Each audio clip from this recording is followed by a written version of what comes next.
Good morning, good afternoon, good evening. This is Andrew Turner, founder and host of the G&T Sessions podcast. And today we have an amazing guest, Mr. Gary Hibberd. How are you, Gary? I'm very well, thanks. How are you? Not so bad. When I actually listen to your accent, then I realise it's like going home. I don't know if I sound the same as you anymore, but obviously I think I'm from your neck of the woods originally, aren't I? Well, it depends on what you call my neck of the woods. It's quite funny when you say neck of the woods, though. It sounds like neck of the woods. What does that mean? It's like I'm from Yorkshire, so I'm from a little place called Sheffield. So whereabouts are you originally? Oh, I'm from a bit further north then. I'm not going to tell you. It's a secret. Somewhere in Yorkshire, but not Sheffield. Okay. All right, okay. Well, since we're talking about cybersecurity, I guess we need to keep things secret. Exactly, yeah. You never know who could be listening. Exactly. So, yeah, the only thing I remember about Sheffield is Josephine's nightclub. Yes. Wow. I'm too young to remember that. Yeah. Of course you are. Velvet seats. Anyway, for anybody that's out there from Sheffield, they'll probably not be able to relate to Josephine's and velvet seats. I don't know if it's still there, but anyway. Thanks for coming on the show. I think today's episode is going to be quite interesting actually because it's a very topical piece, and probably anybody that's looking and watching this on YouTube will probably see that my background is quite interesting. It's got this kind of person that's got completely anonymous with a hoodie on, and then some kind of pirate kind of crossbones. I don't know what it means, and these kind of bugs and all this kind of thing, and bombs and everything like that. So maybe we'll get into that in a second. So I suppose the first question to kick things off is what gets you up in the morning these days? What morning routine have you got in the Hibberd household? So my morning routine, I'm an early riser, so I don't have an alarm clock. I tend to just wake up of my own volition, about 5 a.m, and my first hour, I call it my power hour, and that is that it's purely focused on me. So I might read, I might meditate, I might exercise, and but I might also write, and that writing could be something a bit creative in terms of cybersecurity. Or just write general thoughts, things that are, views on the world as we speak. But it's purely my time just to purely focus my mind or get things out of my mind. So it's that power hour, I call it. Power hour? What you mean you might do all those things as well in 1 hour? I could, not all of them, but I could combine a couple of them. Mix and match a bit. Yeah. If I'm taking exercise. A lot of people think meditation means sitting with your legs crossed and going, but meditation could also be just I go for a long walk, a longer walk than I might normally go for, and not listening to any music, just meditate and think about the surroundings, living, be in the moment, and just to clear your mind, just to, before you jump into your inbox, before you jump on LinkedIn and got all of those distractions and all those things that absorb your day. Just to focus on you, and that powers you up. That's why I call it the power hour, because that the sleep is great, but that then energizes me for the day as I start to think about all the exciting things I'm going to get to do, or the people I get to speak to. So it's my power up hour. Probably. I would have thought you were going to say like a power ballad. I thought you were going to play sax in like Wheels of Steel or something like that. I am into my heavy metal and whatnot. You're going to play a bit of like Van Halen, Panama at 5 o'clock in the morning. With the speakers. My wife would kill me. Maybe Back in Black then by AC/DC. Oh no, maybe Guns N' Roses, Paradise City. Like it. Yeah, it'd be more like AC/DC or Maiden or someone like that. I am Maiden. Oh wow, okay. Maybe I'll have to start reaching out to all my rock and roll friends and get some of those rock stars on. Yes. So David Lee Roth, if you're listening to this episode, I'm available for bar mitzvahs and for G&T Sessions podcast episodes with you. So anyway, that's another subject. So thank you. Thanks for explaining that. Yes, I think people's morning routines just seem to vary, and obviously the time that people get up. The earliest I've had so far is 3:30, I think it was in the morning, which was Chris from Singapore. Wow. He goes cycling around Singapore at 3:30 in the morning, and then obviously before all the kind of the traffic starts. So, but also he just kind of time zoned calls with different time zones as well from Singapore. So But I don't know. It's very. I've always been an early riser, but I'm not one of these who has to be up at 5 o'clock or whatever. I just tend to wake up quite naturally around about sort of 10 to 5 o'clock, around that time, and then whatever time it is, that's when I kind of just ease myself into the day. It's like you get your cybersecurity hack. Ding! Somebody's trying to penetrate Gary's firewall. Quick, wake up! That's probably what it is. I'm plugged into the matrix. So really? Don't admit that in this session. So I suppose that's a good segue to I suppose what are the kind of things you're working on at the moment? What's going on in Gary's world? And what do you do when you are not sleeping or meditating or listening to Iron Maiden and Saxon? Which I do a lot of. I'm working on. I work with clients who need to improve their cybersecurity and information governance. So it's not just the technical aspects of information security and cybersecurity, because a lot of people think that's all I do.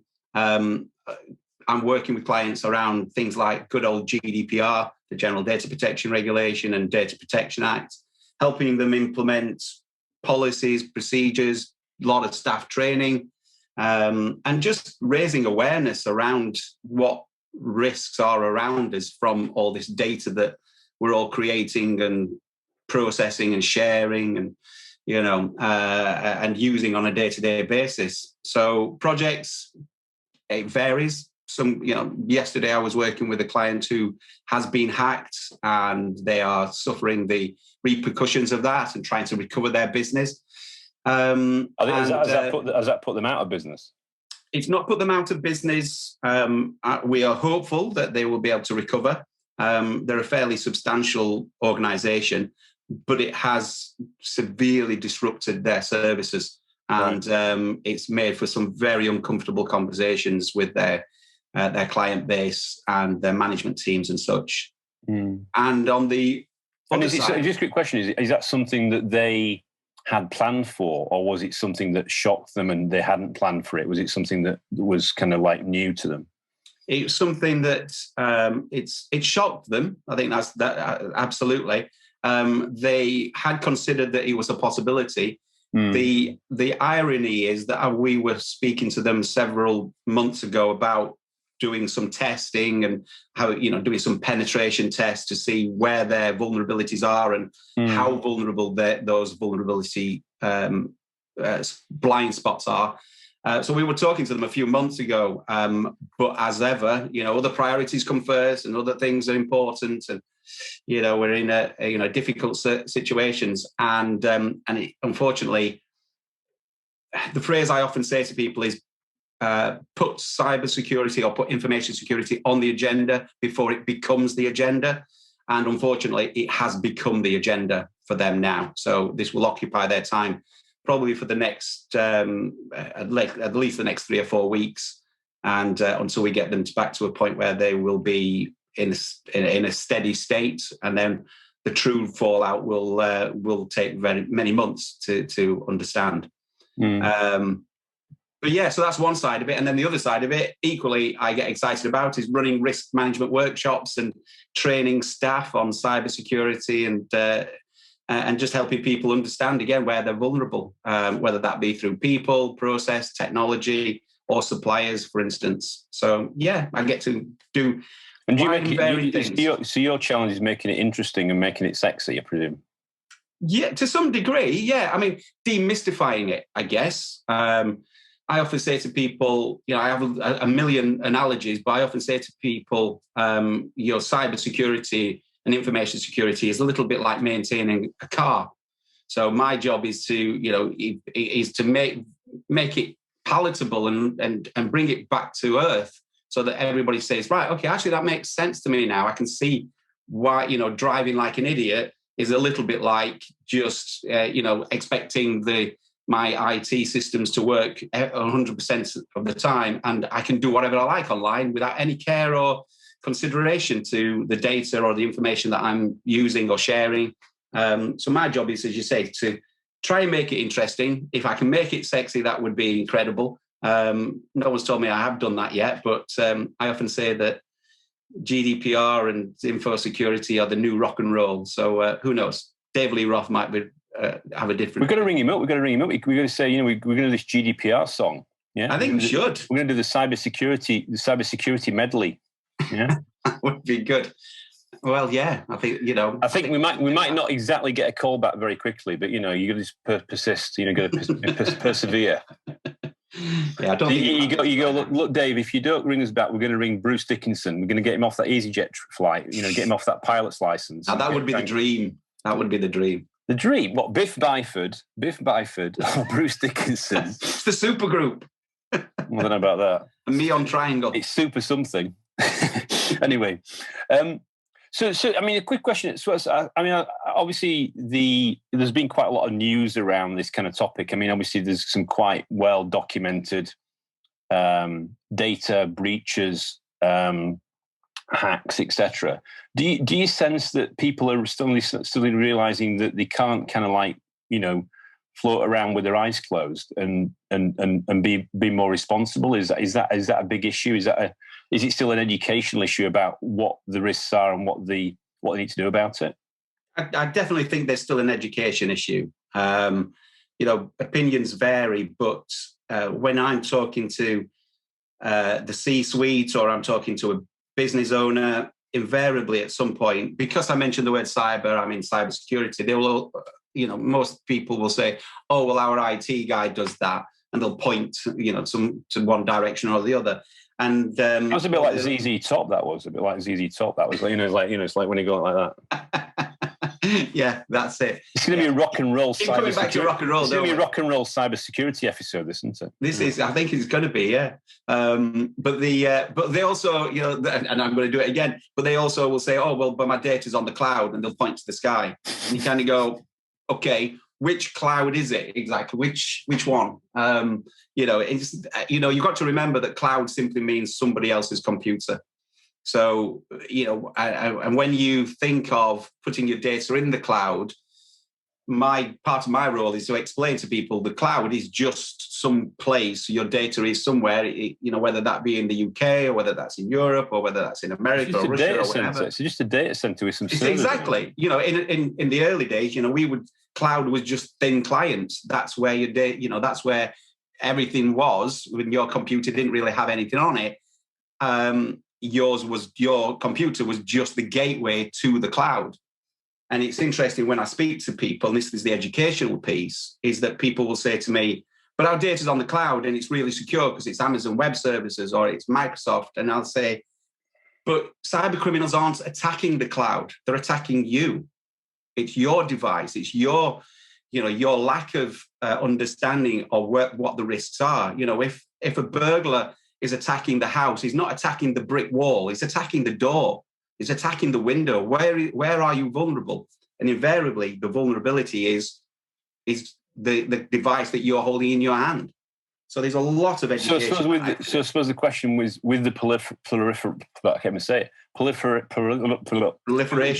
Yes, that's it. With all those, yeah. So with those lots of devices that are increasing, with lots of everybody's got 26 phones now. Everybody's got 25 iPads. Everybody's got 3 computers, etc., etc. The problem's getting worse, isn't it? Yeah, 100%. Again, depending upon which statistic you want to believe and read and whatnot, but there are estimates places the number of devices currently in the world at around about 25 billion devices, and it's only ever increasing exponentially. Look at your own homes, look at the devices that you've got in your house that are connected to the Internet of Things, or that all those, as you said, 3 or 4 laptops that you've got that might have got data still sat on them. What's happening with that data? Who's looking after it? Are those devices patched? Are they updated with the latest security software and settings? Who's checking? And if you're so I know that you obviously you've been in this space for a while, but are you seeing anybody, or is that something you're doing? Who's grabbing the nettle to sort this out for the consumer and for businesses? Is there anybody that's are people getting this? Because it's going to get with the whole thing that's happened in the last 12 months. Yeah. I presume the amount of cyber incidents and other related activities has not gone down. No, it's only ever increasing, and cyber criminals are nothing but inventive, and they'll always capitalize on times like this where, you know, there's some major calamity that the world is seeing, whether that be through some natural disaster, you know, a fire, a flood, a tsunami, that type of thing, all the way to this world that we're living in now with COVID-19. You've got cyber criminals capitalizing on this point that they recognize that the world is living in fear, uncertainty, and doubt, and that's what they trade in. You know, that's what they hope that the world is in, because they can exploit those fears and uncertainties and doubts to the betterment of their own bank accounts. In terms of who's grasping this, I think everybody's trying to grasp hold of this. You know, I am going to point out people like, you know, Microsoft, of course, and every other vendor out there and product service provider recognizes now that security is right up there, you know, with, you know, the most. But I suppose what you raised there, I mean, Microsoft's a commercial entity, isn't it? But who's actually trying to fight the good fight and trying to champion and sort it out? Who's not? Not purely a commercial agenda, I suppose. Anybody? Yeah, I mean, within the United Kingdom, you've got the National Cybersecurity Centre, the NCSC. You know, I'm going to name them because they're the obvious ones. You know, they're putting out lots of initiatives and advice and guidance for organisations to protect themselves. You know, in the last 7 days, they put some advice out for SMEs to follow. They've written a really good paper for board members. They've also offered advice and guidance to charities and to nurseries who are now, you know, also coming on these things. But they can put as much of this stuff out there. The problem I see, to be perfectly frank, is associations who look after these bodies are doing very little to alert their members to the importance of this topic. And that, I think, is a major failing. So is that national cybersecurity? Is that like the NSA in the US then? Is that the equivalent, or is it something different? Yeah. So within the UK, it's a UK government department, is it? Oh. Yeah. So this is part of GCHQ. These are these are our good guys who are helping to protect us as much as they can. But you know, they're almost there to protect us against the bad guys, but they also there to help us protect us from ourselves as well. But so a big part of it is education, but a big part of what they do is, of course, national security. So when you hear Boris talking about, you know, cybercrime and cyber warfare is a major concern for the United Kingdom. It's the NCSC who's essentially a part of that, is that part of that. So they're making his mandate happen, basically. Okay. Yeah. Okay.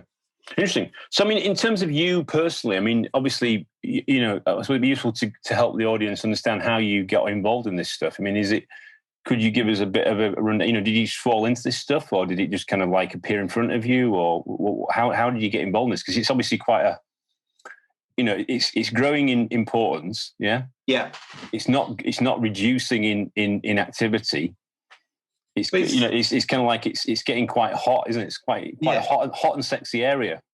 Yeah, I mean, for me, so it has always been that. And no, I didn't just fall into it. You know, this is what I do. It's who I am. I actually started live, and the way that I started out in cybersecurity is similar to the way that you hear about cyber or hackers, not cyber criminals, but hackers these days getting into it. So I actually started by watching a film back in 1983, 84 called War Games. Oh, yeah. And War Games, so I would have been about 14 or 15 when I saw that film. And I saw this film about a young Matthew Broderick who almost starts World War III by hacking into NORAD, this nuclear facility. Thinks he's playing a simulation computer game, but in actual fact, he almost starts World War III. And I'll stop there so that there's no spoilers and people can go and watch it if they wish. But at that age, I was kind of a bit geeky. I loved my books. I was really interested in this new and emerging world. It's kind of cool to be able to demonstrate what I could do with computers. So I wanted to be at 14, 15. I wanted to be a hacker because it was things that I could do with things with computers that my parents didn't. And my parents were, Gary's really great with computers. If anyone's got an issue, and it became anything with a plug on it and it was electronic became my world. So I was taken away. So what? Because there's that thing about being a hacker, and there's the thing about being an ethical hacker. Yeah, well, I mean, this is the point. Actually, I often say to people that not all hackers are cyber criminals, and not all cyber criminals are hackers.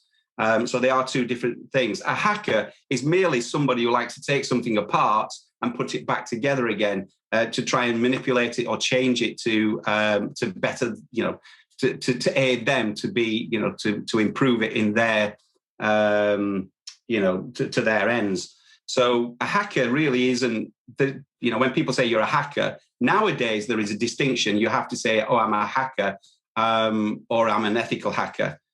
In truth, we'll keep it to three. There are three kinds of hackers. You have your black hat hackers, which are the bad guys. You have your white hat hackers, who are the good guys. And then you have grey hats, and they sit firmly in the middle and they decide to go one way or the other. The reason they're called black hats and white hats is just purely based back to the good old cowboy movies in the in the 50s when it was all black and white TV. You always knew the bad guy because he was wearing a black hat. That's how it. That's where it links to also blacklists and whitelists, isn't it? I presume. Well, yeah, but I mean, again, I prefer the cowboy analogy. I think that's a better analogy. But that is where it came from. That's why it's called a black hat. It kind of screws you up then when colour TV came in, didn't it? Because that's it. But it stuck. Maybe you got purple hat hackers now. There are purple hats. This is where I was just going to say I was because there are purple and there are blue. There are so it does get a little bit silly, but. Rainbow hackers. Yeah, that's it. Yeah, absolutely. Everybody's included.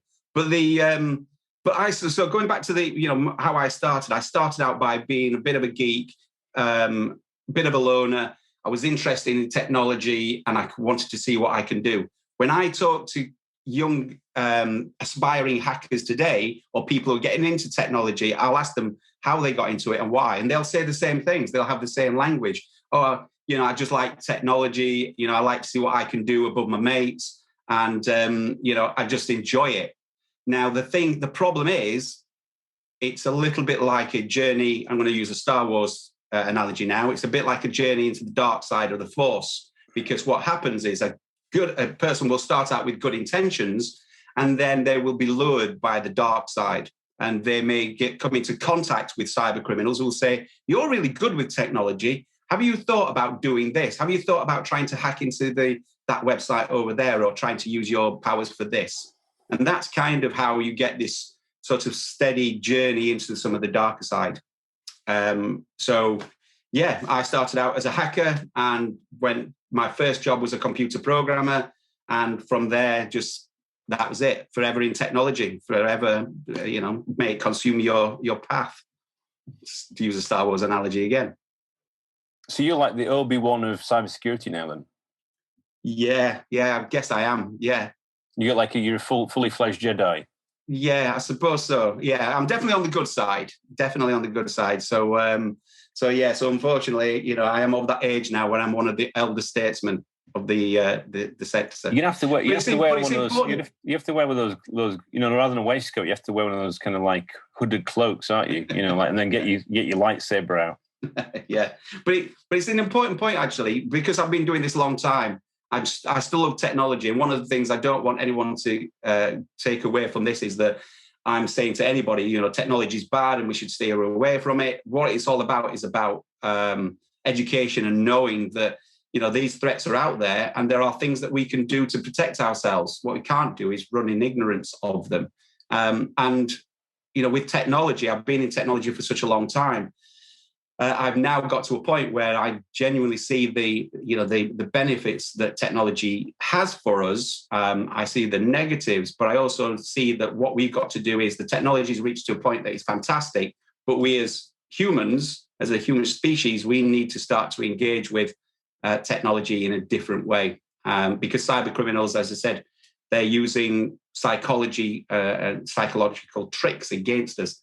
It's far easier to hack a human than it is a computer quite often. Why bother spending tens of hours, hundreds of hours to try and hack into a computer system using elaborate software and techniques when I could just ring you up and persuade you to hand over your password and your log-on credentials for your company. So hacking has now moved into people hacking or human hacking. Brain hacking. Yeah, absolutely. The psychology side of cyber now is again an area of interest and research for me. I work with a number of psychologists looking at how we can be manipulated, and it's again a whole another sphere of cyber world. What is cyber and technology doing to us personally, but also collectively as well. I mean, the funny thing is as well, though, I mean, I just have to admit that, I know it's taken me a while to get you on the show because you're an extremely busy boy.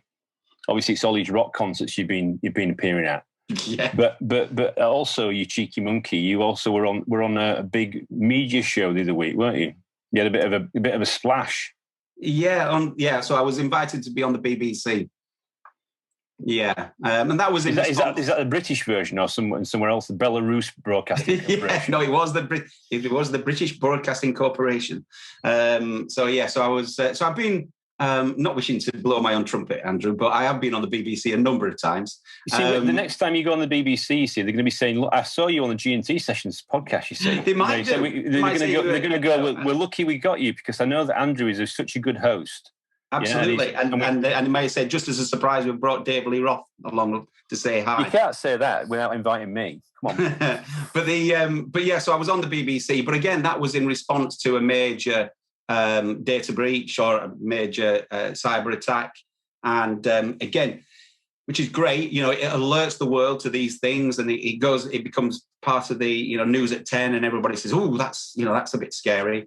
But there's data breaches and incidents happening all the time around us, which don't get people like myself onto the BBC to talk about, because they're happening almost, on such a routine basis that, they're not newsworthy unless they get to a certain point. And then we hear about, the WannaCries that happened back in 2017, I believe, I think. And it was, those kinds of breaches then makes the world sit up and then say, we are really reliant upon technology, aren't we? And then for a very short space of time, cybersecurity, information security, and data governance becomes a topic that everyone wants to talk about.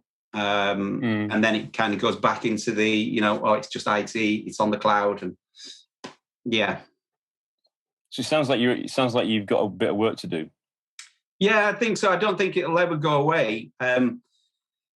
It's a conversation we need to be continually having. I think right here, right now, you've got to remember that we've got the next trench of, I hate the phrase, but digital natives. So people coming through schools, coming into our workplaces, they're going to have a different view of security and privacy than you or I might have. So they're very used to sharing information on Facebook and Twitter and on Instagram and TikTok and such. Which is great and which is fine. But what does that mean to you as a business? But there is a backlash on that, though, isn't there? There is a backlash on that. Yeah, absolutely. I mean, there's a backlash in many different ways, from the psychology of it, negative self-image that people are having because of what we're seeing on social media. We know about Photoshop. We've known about Photoshop for such a long time. But, with the use of filters that are out there, what you see might not be. Hey, if we use Photoshop on us too, we can make us look like rock stars.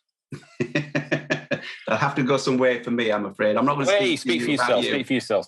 Yeah. But I think one of the things I was just thinking about when you were talking about that was about, I don't know if you've seen the research work that Sarah Wilson's done in the US around this concept of digital campfires. I don't know if you've seen that stuff.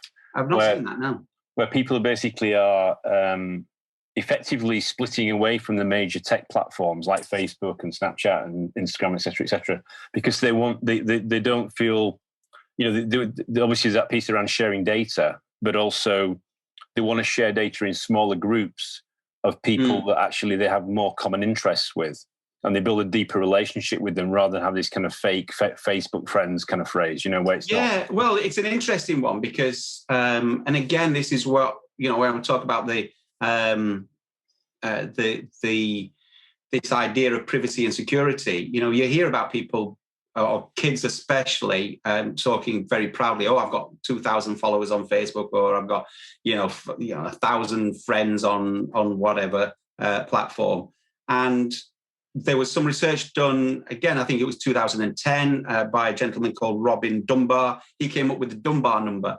And he's stated that we can't have any real connection with anything above 150 people.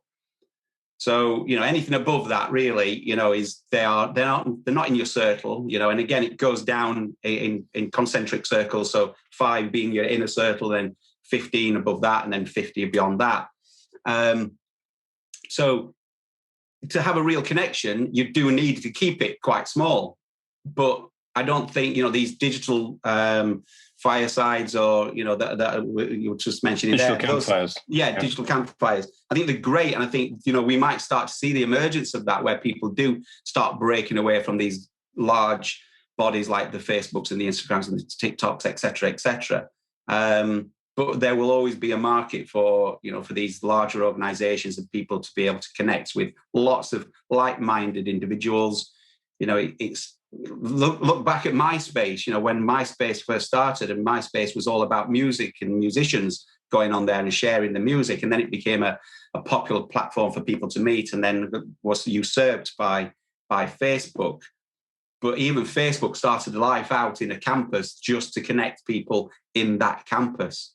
So it's just about popularity. It's just how big does this thing get? I thought you were going to take it back to the MySpace Iron Maiden page or something, or Saxon. I've not checked. I'll have to have a look. Hey! But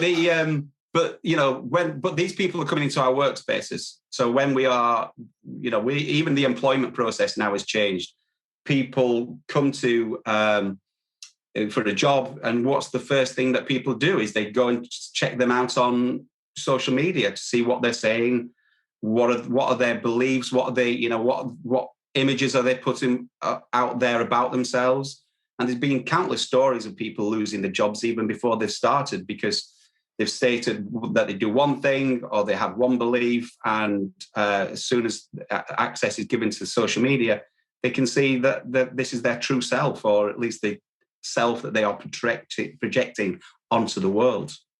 I mean, it's funny. I was talking to the company the other week, and they were asking me what my Instagram and Twitter handle were, and I go, "Why do you need to know that?" And because it's back to that thing about the doing DD on you about what you are putting out or what you are posting. But obviously, they came back and they said, "Oh, you've got an awesome Instagram, Andrew." Of course. I mean, in from a police law enforcement perspective, it's known as OSINT, open source intelligence. It's what, that's what the police do, and that's, so when people are going for a job, people will do OSINTs. They will do some research. And why wouldn't they? Because you're trying to protect your reputation. But this is where the interesting thing, again, it becomes a point around privacy and security. When my son was putting himself through university, he was, he was wanted to be as independent as he could be. So he got himself a job. And part of that job was working for a well-known pizzeria. I won't say which one, but he went to work there, and all he was doing was making pizzas. But in the interview, they asked him, didn't just ask him for his handles, they asked him for his login details for his various accounts. They asked him which ones he were on, and then they actually said to him, "Why? That's a breach, isn't it? That's a breach." Well, this is what I said. I did say, "I hope you declined." And he just said, "Well," he said, "I've got nothing to hide." He said, "So I gave it." But that is the standard practice of an organisation. So you've got to give me your iPhone password, all your email password. Give him your Facebook password, your Instagram password, your log-on credentials. Now, we all know that baloney. That's absolute baloney. Come on. Absolutely.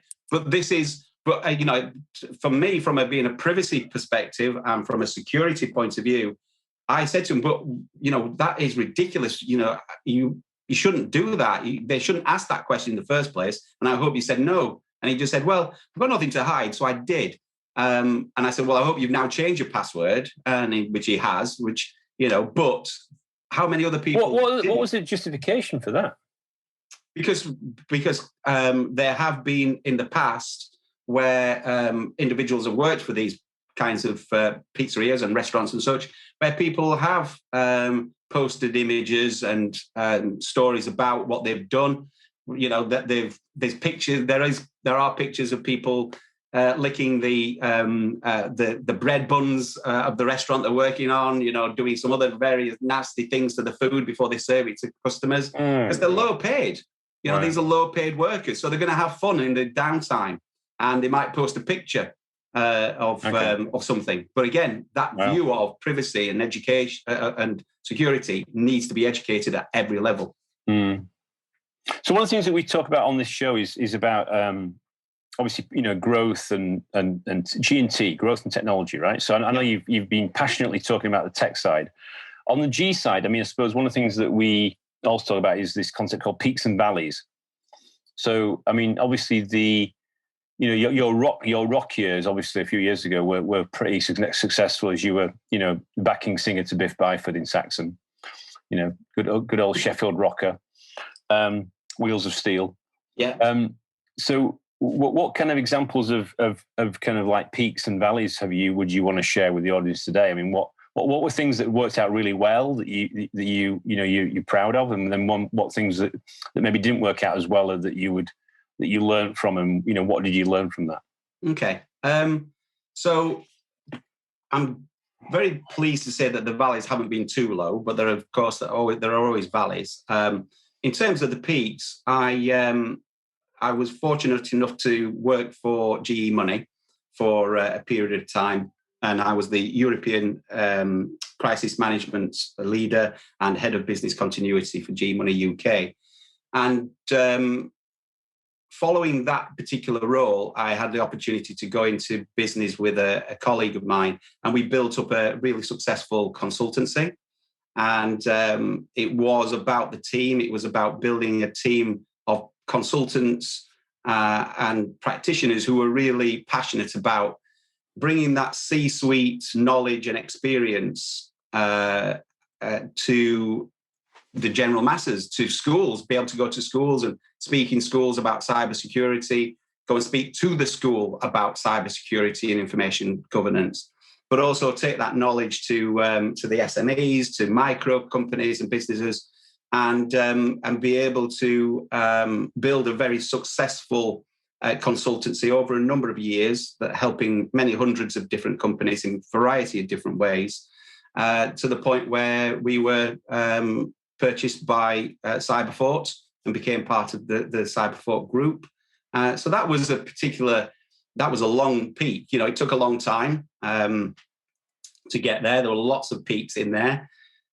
The troughs, I guess, is the learning that I took along that route. So recognizing that very early on, you can't know everything, and that not all clients are going to like you, not all clients are going to love you. It is a relationship after all. And during the early stages, of course, it was difficult to get the business off the ground, and you just find yourself working yourself into a frenzy and into a bit of a froth. So some of the troughs were just the learnings, if you like. The valleys, you mean? The valleys, yeah. You're creating a new phrase, peaks and troughs now, rather than peaks and valleys. I'm trying to make it sound like a countryside. It's like we're undulating through the peaks and valleys. And very true. Okay. You make it sound like a big trough. So the valley is the times when you're at the bottom of there, realizing that there's a hill to climb.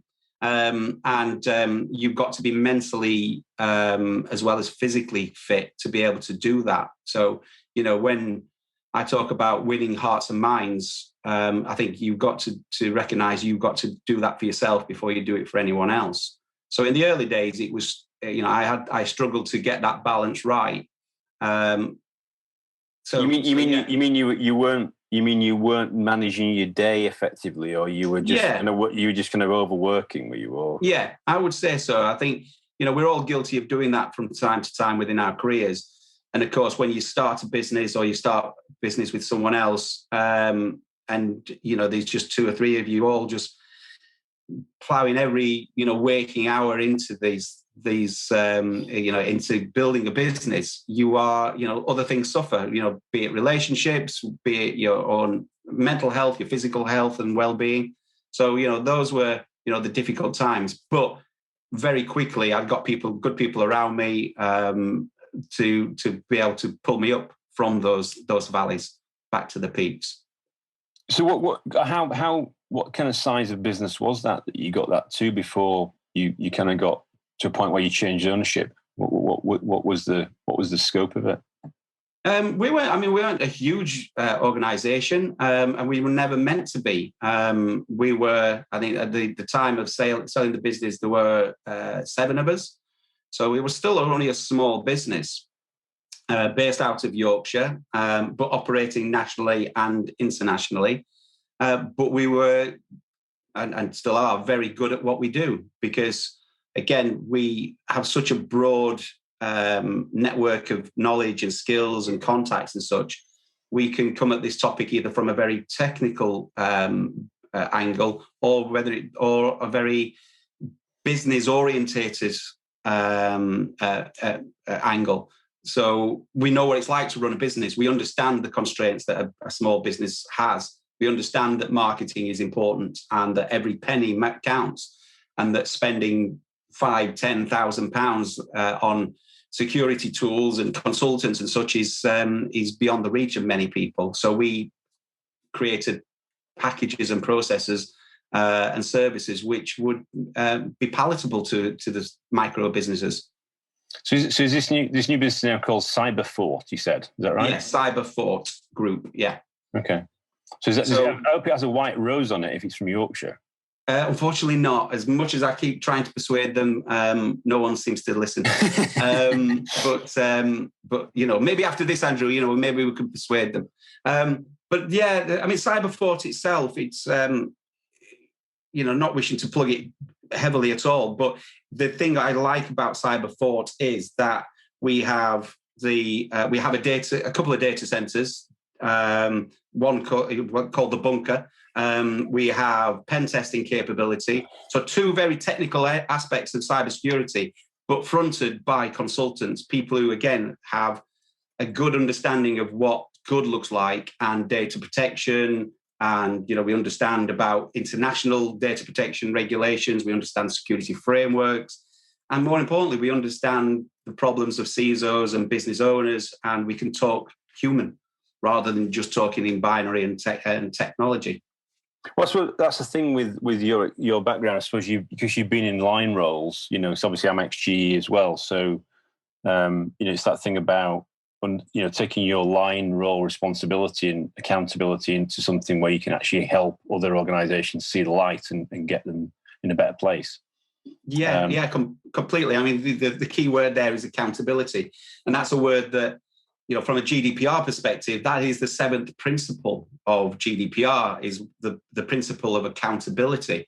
So knowing that you are accountable and recognizing that, no one is in business, I would hope, to go and do harm to other people. And no one is in business to use data illegally or in a way that's irresponsible. So we go in with the view of just simply highlighting where potentially there could be risks and there could be issues, because we've sat in that position. We know what it's like to be accountable for staff and for people's pay and for the building of your reputation of your business. And we can also see the benefits of doing this stuff right. If you do security well, you should shout about it. You can use it as a business differentiator. If you're an accountant, or if you're a lawyer, or if you're a IT service provider, or whatever it might be, if you're coming to see me as a client, you're going to tell me that you're really good at doing what you do. So you're going to tell me I'm the best lawyer. You're going to tell me you're the best tax advisor. Well, that's fine, but I expect you to tell me that. But tell me something different. But if you said to me, I'm the best lawyer that there is, and also we make sure that when any interactions that we have, we encrypt your data. It's so, this is our data protection policy. We have to put this in place before we can do any transfers of information between you because we care about you. And we'll also be there when bad things happen. We'll also be there when bad things happen to us because we care about your security. Now we're having a different conversation. Now you're a different kind of lawyer to the one that just came, the 10 that just came in before you. Okay, so I understand. I mean, in the busy market, then you've obviously got to. It's about differentiation, and it's about what's your secret sauce, what's your positioning to make you compelling. What makes you unique? And when people normally answer that question, it's what makes us unique is our people. That's not. You're not unique because then everybody's unique because we're unique because of our people. Everyone's unique then. So tell me something that is, where are you? How are you unique in your field? You need to have a new branding, Cyber Rocker. That's what you see. You need to put rock music into your cybersecurity. Put the volume. Make your ears bleed. No, maybe not that. Well, I do. Maybe not make your ears bleed is a good strapline. But GDPR could stand for Good Data Protection Rocks. There you go. There you go. You see. I'm unleashing your marketing genius. You see in this episode. Well, to be fair, all I will say is that again, this is part of what I do is to make it palatable and understandable. When people tell me that GDPR is difficult, and when everybody was in a furore and a panic about it a few years ago, I would say to them, look, the Data Protection Act has been around since 1998. GDPR simply means giving data proper respect. That's all. If you can show me that you're giving data proper respect, then you've got nothing to fear. Please do not burn your business because of GDPR. Everybody was racing to be the first one to be fined. That was a funny thing a few years ago. Anyway, they were the people selling snake oil, and everyone was saying, "Oh, you're going to get fined. You're going to get, look at the large fines and 20 millions and all the rest of it." And I always used to say to people, if you read GDPR, it's only 261 pages. It's not a big read. If you read it, put yourself at the center of it. So imagine it's talking about you and about your rights, then it becomes an easier read. And also, if you look at where it talks about fines, there are 11 different things that will be taken into consideration before any fines are levied. So again, I try and take out fear, uncertainty, and doubt because that's not what we're all about. There you go, little poem for you. He's on a roll now. He's on a roll, rock and roll. So in terms of I suppose a bit of futurescaping. So in terms of we're now in a new decade. Obviously, this new decade has not started in an ideal sense, but obviously we're trying to improve it or trying to get in a better place. What kind of any view on the kind of future of tech and some of the kind of areas that you're working on? Any kind of look into Gary's crystal ball? I think, there's a number of things.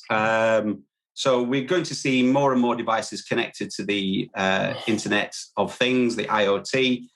It's going to become more of Internet of Everything. So literally anything and everything you can imagine will be connected to or connectable to the Internet. More and more data is going to be sloshing out there about us. And I'm hoping that we're going to start to see more and more organizations see the relationship between technology and people and that, double-sided coin around security and privacy. I also foresee as well that organizations will start to outsource more of their security operations. So, having someone like Cyber4 who can take a full view of your security from the technology through to the people, be able to educate you, take that responsibility away from you, but take those actions off your very long to-do list, but you will always retain the accountability of it. But being able to outsource that, I think, will improve security for organizations and for individuals. From a cybercrime perspective, I think we're going to see just a continuation of what we're already seeing, where organizations are using artificial intelligence, people like Amazon and Facebook and all the other, platforms that you can care to mention and think about. Those are using artificial intelligence and machine learning. We're going to start to see cyber criminals using the same kinds of technology. And we're already hearing about it in the news, even over the last few days, where this idea of deep fakes. So this is where you think you're looking at one person, in actual fact, you're looking at something else, looking at someone else. They are going to start to be used in phishing attacks and other forms of cybercrime as well. So the evolution of cybercrime. What do you mean deep fakes being effectively like interacting with what you think is a human and it's a fake? Yes. So you have essentially two types of deep fakes. You have deep fakes visuals and deep fakes voice. So you think you might be you might be looking at me now and thinking you're talking to Gary Hibberd. Well, in actual fact, this could be a deep fake. And it is just simply an actor or someone else, and my face has been digitally masked onto this body, and I'm now interacting with you, and you think you're talking to the CEO of your organization. You might be on the phone thinking that you're speaking to your CEO, who's instructing you to transfer cash into a bank account, and in actual fact, you're talking to a digitized version of that person. So there's a number of... So you're saying the technology exists to do that already? The technology exists already. If anyone's interested, if you want to take a look for yourselves, just take a look. It'll be on YouTube, Tom Cruise deep fake. And you'll see a video that is clearly, it looks on first instance, it looks like Tom Cruise, but clearly it's not. And that technology now exists to the point where in Hollywood, people are saying this is amazing. You'll be able to, in the future, be able to choose a movie and select a different actor. So you might not like Tom Cruise, but you might like Van Diesel instead. So you'll be able to select that character is actually played by Van Diesel. Vin Diesel. Is that a new? That's a new character called Van Diesel. Yeah, it's a Van Diesel. It's a man that's in Yorkshire who does his job. He's a man in a van that delivers diesel. Yeah, that's exactly it. It was a Freudian slip. But it's so Vin Diesel. So yeah, so you'll be able to select from a number of other actors and such, which Hollywood is saying that's great. Tom Cruise might think that's brilliant or Vin Diesel might, because he'll say, well, if you're going to use my image... Van Diesel will be very impressed with using Van Diesel. He'll be made up. He'll be getting all those hits. Be getting all those hits on the YouTube, yeah. But yeah, so the technology already exists. Okay. So what you're saying is that could be another We're thing going to see... to be made aware of. Yeah. What we've got to remember is that cyber criminals are people, and they will utilize the same technology that we use in business. So when we look at something and say, that's amazing, that's fantastic, then they will use the same technology for whatever they wish, and they will use it against us. So as we see artificial intelligence and machine learning, the advancements in those things, we just need to see that it is a double-sided coin, and we potentially could be at risk from being complacent to those risks. So that was obviously potentially a negative connotation that you just mentioned. Apart from being Tom Cruise, obviously Vin Diesel or Van Diesel. Any more balanced thing on the future, or anything else that you're seeing that's well, that's what it's doing to this kind of thing about what are things that are exciting that you're seeing that are happening that could have a more positive outcome, or is it all going to be fairly difficult? No, I don't think it's going to be. I think, again, I said it earlier, I'm not here to say that technology is a bad thing. I think it's great. I think we are going to, as I've already said, we're going to see more and more things connected to the Internet of Things and the Internet of Everything. Technology is there to, aid us. And, we can, you only have to look at what's happened over the last, 15, 18 months, just to see how video conferencing has helped us. If this hadn't been here, the world would have been in a whole different place had we not had video conferencing, and to be able to connect with family and loved ones during these difficult times. So I think we're going to see more use of technology. I think we are starting to have conversations with people about privacy and security at a deeper level. Schools are now talking about it a lot more. So again, I think we'll start to see more educated people come through the the education system and come into our workplaces. So I think the positives are just that, it's a technical world, and we're going to be, it's going to be an interesting one with autonomous machines and, and driving and cars. But you kind of look at the cars and then say, well, see, this is my problem, Andrew. I look at something like a car that has, autonomy, has some sort of, that driverless cars and such. I look at that as a benefit, but then I instantly look at, okay, how could I use that? How could that technology work against us? So for every benefit, there's going to be an equal and opposite negative. That's kind of the best way to look at it. The dark side and the light. You've actually an analogy. One cannot exist without the other. Okay. There you go. So I suppose in terms of kind of like some takeaways, I mean, if you're either an individual or you're in a part of a team or you're part of an organization or you are running a business, then, in this, what are kind of takeaways that or considerations that people should be thinking about, after this episode? Okay. You can't solve cybersecurity or information security problems by just thinking it's an IT problem. It's not an IT problem. A famous author and computer guru, Bruce Schneier, once said that if you think information security is a technology problem, then you don't understand the problem, or you don't understand technology. So the first thing is really we have to stop just purely focusing on the mechanics. Back to an earlier point that I made about analogies. You can't thinking that cybersecurity and information security is all about the IT is like saying my mechanic says my car is safe, so I'm going to get in my car and drive like an idiot. We have to take personal responsibility. So that's the first point. The second, I would say, is start small. Start thinking about yourself. Think about your own security. Do a little bit of a risk assessment for yourselves. Look at the devices that you have in your home, in your business.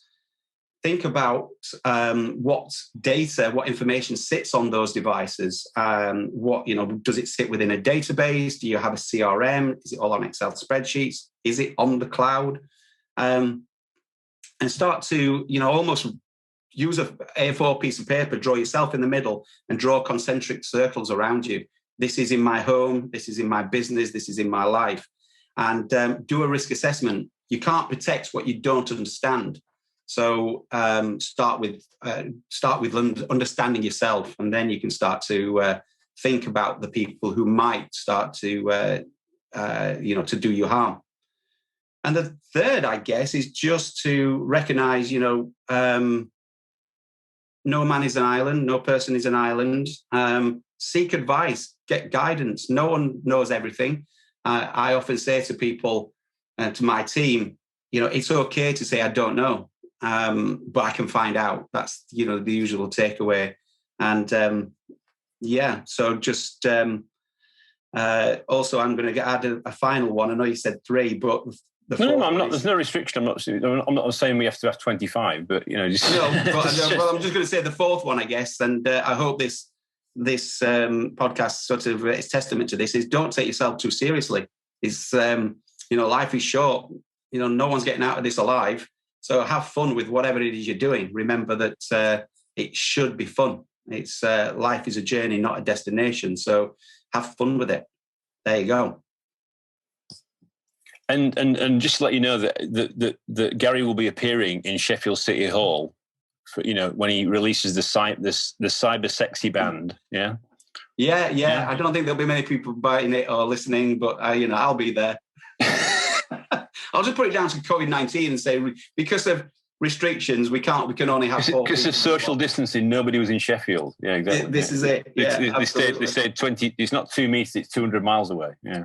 Yeah. 100%. Okay. Never say never. You could be in the Crucible. That's what you should do. You should be in the Crucible in Sheffield. That's what it should be. That would be pretty cool, to be honest with you. I would love to do that. Maybe I'll do a talk on cybersecurity and.